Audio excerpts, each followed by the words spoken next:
Extreme ownership is this went wrong, this failed, didn't accomplish this, and it's not the fault of my boss, it's not the fault of my girlfriend, it's not the fault of my parents, it's not the fault of the weather, it's my fault.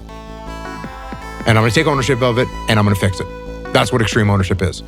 And this is a very difficult thing to do because it hurts.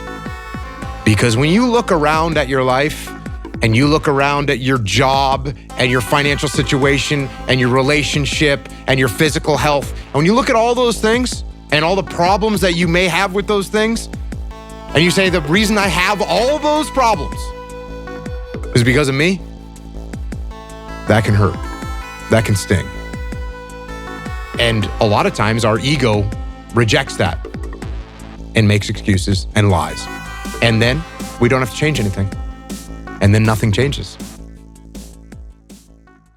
I had a guy on my podcast that he was shot down in Vietnam, and he was shot down in South Vietnam, captured. And so he had to do a 7-month trek through the jungle with his captors.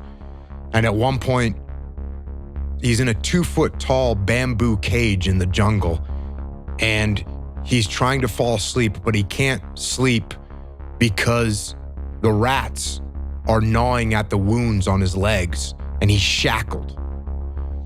And he was with guys that did not have the intrinsic will to carry on. And if you didn't have that will to carry on, you die. You can grow it.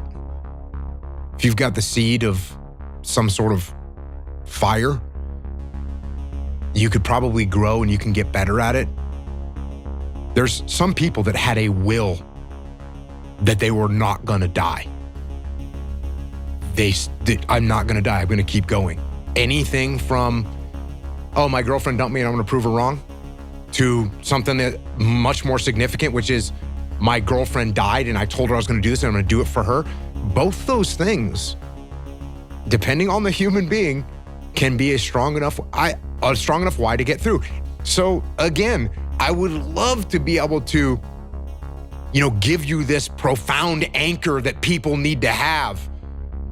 But it's like, oh, do you want to do this or not? Which is what I think a lot of it boils down to. Do you actually want to do this or not? Do you actually want to do this or not? Because if you actually want to do it, what's going to stop you? Nothing. And if you don't really want to do it, what's going to stop you? Just about anything that comes up. Just about any obstacle that gets in your way becomes an excuse. It becomes a reason. It becomes a rationale for not proceeding down that path. And this is interesting too. When you talk to people that went to SEAL training that didn't make it, most of the time it's some reason. There's a medical reason. There's a family problem. There's very few people that look at you and say, oh, I quit because it sucked. Which is what happens to the vast majority of people. The vast majority of people that don't make it through SEAL training, and by this I mean 80, 90% of the people that don't make it through SEAL training, they didn't make it through because they quit. Then there's a small percentage that had a medical problem, and then there's a small percentage that got performance dropped, meaning they couldn't perform the runs, the swims, the technical aspects of the job, and they failed, and they get dropped. But the vast majority of people, they quit, but they don't usually say that. And even in their mind, they probably don't believe it. They probably believe, well, it was my leg, and once my leg was hurting, I knew I was gonna have a hard time on the runs, and since I wasn't gonna be able to make the runs, that's why I quit. But it wasn't really quitting, it was because of my leg. Your excuses will destroy you and take everything that you ever wanted from you if you let them. It can seem like a friend, just like your friend that keeps feeding you drinks at the bar can seem like a friend, but are they really helping you in any way, shape, or form? No, they're not. They're not. So when your excuses make you feel a little bit better about the fact that you didn't execute on what you needed to execute on, then they can make you feel better, but they're not helping you. They're not helping you at all. People, and this is a term, there's a term, it's rock bottom, right? This is a term that we hear for someone that's addicted, someone that's an alcoholic, someone that's physically let themselves go, someone that's put themselves into a situation with their finances or their work or whatever, where they reach rock bottom. But when the excuses all go away and people can actually confront the fact that this is all because of me, and it hurts, but is also unbelievably empowering, because if these problems are because of me, then I'm capable of fixing these problems. So even though extreme ownership hurts and is painful, it's also liberating, because now you have control over your fate and over your destiny, and that is a glorious thing. It comes time to make a decision and you're sort of looking around and the guys are looking at you like, hey, you're gonna make a call or what? And finally someone just steps on you and says, hey, I got it. Hey, everyone move over to this building. And now your confidence goes down even lower, which is the problem. So how am I gonna build your confidence? Well, what I'm gonna do is I'm gonna take you and I'll put you into a situation that I know you can handle. I'm gonna give you a task that I know you can do. Look, it's not gonna be a total softball. It's not gonna be a joke of a task, but I'm gonna give you something that I know you can handle. And I'm gonna let you do that. And I might let you do that 2, 3, 4, 5 times. I might say, hey, on this next operation, Steven, I want you to, you're gonna hold the left flank with your squad. Everyone else is assaulting buildings. They're setting up external security. You just hold this. You just set your team up on this berm over here.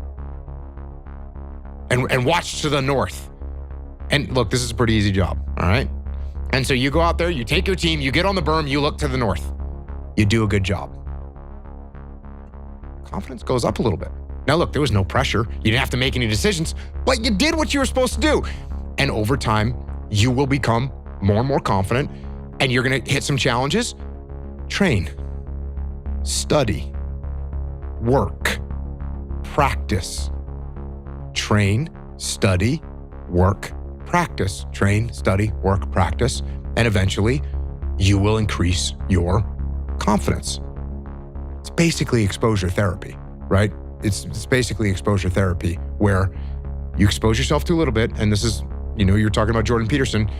Exposure therapy, I give you a little bit. I don't overwhelm you with it, because if I overwhelm you with it, you're gonna be scared of it.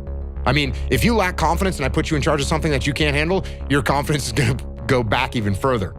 So I need to give you enough exposure that you do well, increase your confidence, and you're gonna do fine.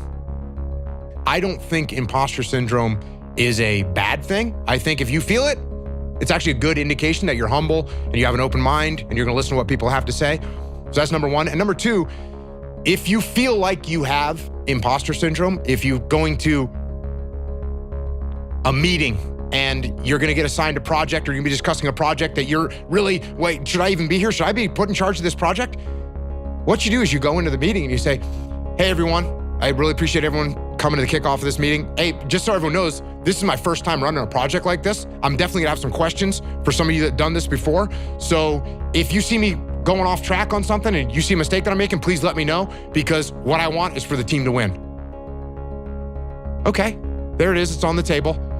I don't know everything. I'm not that experienced in this particular thing, but I'm humble and willing to listen, and I want the team to do well. No more imposter syndrome.